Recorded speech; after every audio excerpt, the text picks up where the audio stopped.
Hello and welcome to the judging session for week 58 of the SpottoCash Dream Holiday competition. You've been playing all week and now it's time to choose a winner. So without further ado, let's meet the judges. Chris Henry here, 13 years as a referee with London FA and the FA, here to judge your holiday winnings this morning. Good morning, John Ratcliffe, Level 5 Senior Referee with the London Football Association with 42 years experience. Just two judges this week, but plenty of experience between them. What will happen now is that the two judges will look at the game image individually and without conferring. They'll then choose where they think the centre of the ball should be. After they've confirmed their spots, those spots will be transferred onto the screen of our head judge, John Ratcliffe, and the judges will debate with each other where they think that final pixel will be. Then we'll find out who's won a dream holiday this week. So guys, when you're ready, please start judging.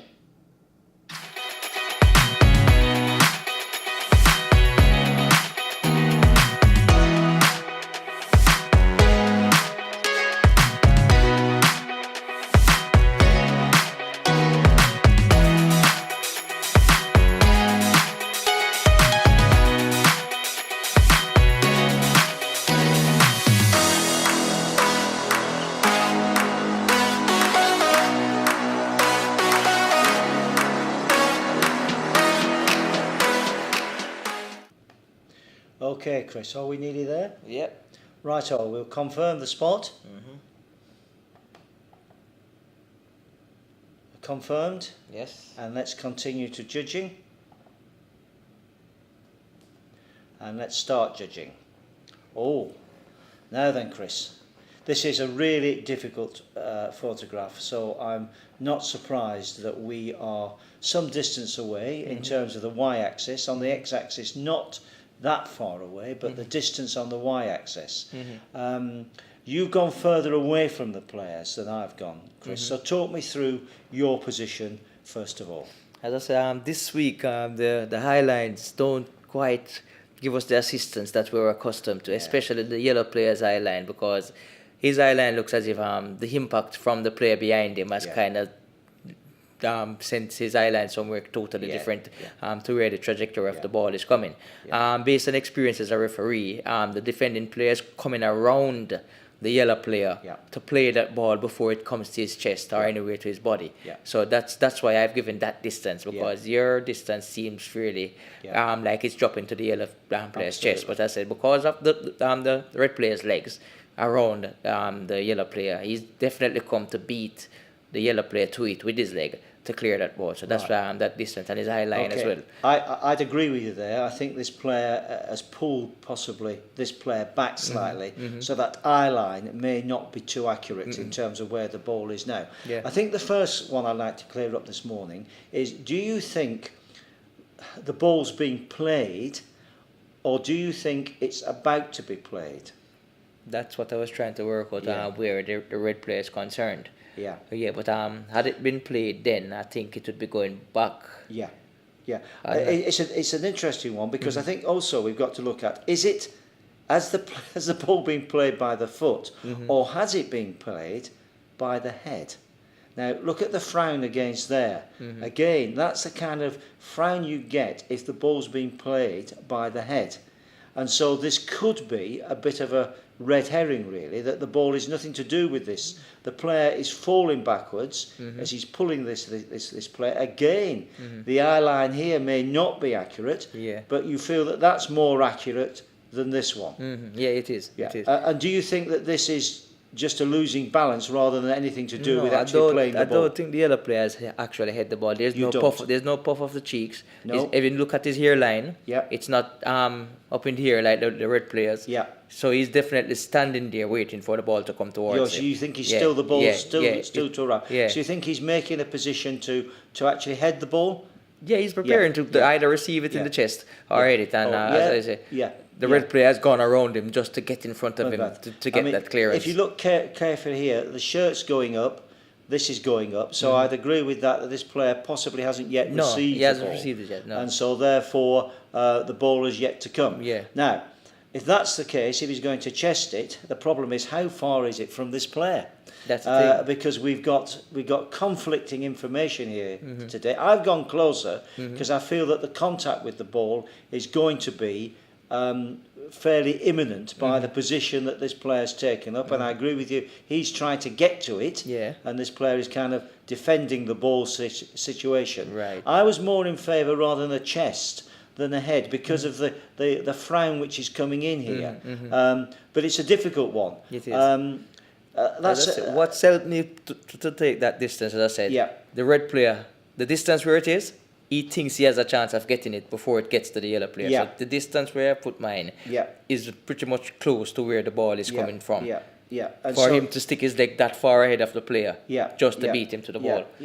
You're a fair way from the player though, there, Chris. Are you happy with that? I mean, I'm not so sure it's as far away as that. No, I know, maybe not as I said, but I'm thinking the you trajectory. Think in terms of the level of the ball, you feel that's where it's going to be coming to. Yeah, if you look at the gaze of the red player, as I said, he's pulling back, his gaze is right. He's concentrating definitely. I mean, I take the point. I didn't consider that. If he's going to chest it, it's going to be lower than where I am.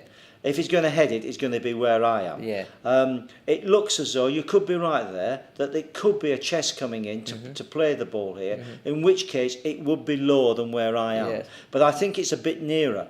If I may just put the spot there for a minute. Right, now I've come with your level, but closer to the player. So we're picking up the eye line here, yes? We're still picking up the eye line coming across here. We know that this chap's been pulled back, and if he's pulled back, then that eye line will be distorted and come down to that sort of level.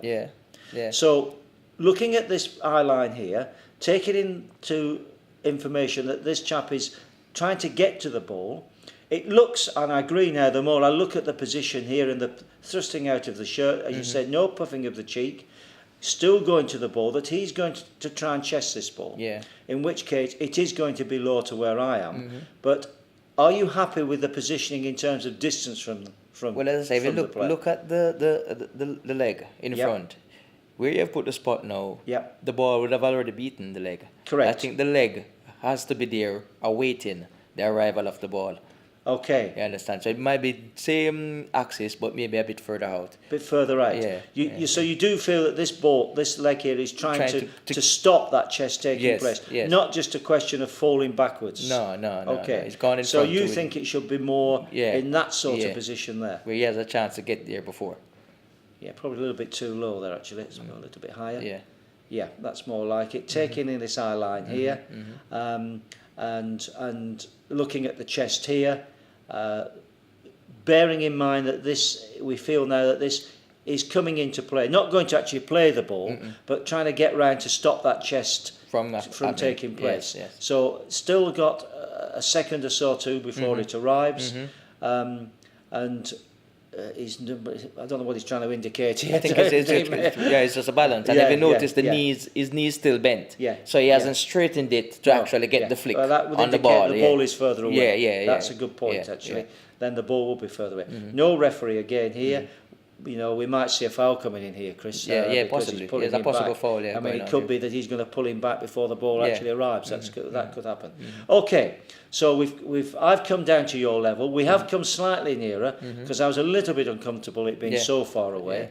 But we've come closer to the player, taking in that this is the key eye line, and we look at that. And it goes across, whereas this would have been slightly higher, but we feel that this is pulling back. So for the information on a difficult photograph today, lots going on in that picture, we conclude that that is the position of the ball. Okay. You're happy with that? Yeah, I'm happy with that. Okay. Well, let's confirm. So we've confirmed, and the pixels today are X592, Y682.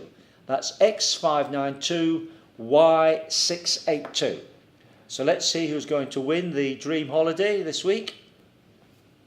It's Philip Richardson from the United Kingdom, who is off to Crete. And he went for X620, Y564.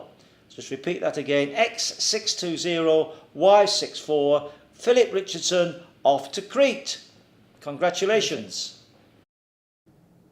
And there we have it, this week's winner, Phil Richardson from United Kingdom. Congratulations, Phil, and you're off to Crete. There's also 10 runners-up who've won £20 worth of game credit to be spent this week, and their names are on screen now. Thank you very much to both our judges, and good luck to you guys playing this week. Goodbye.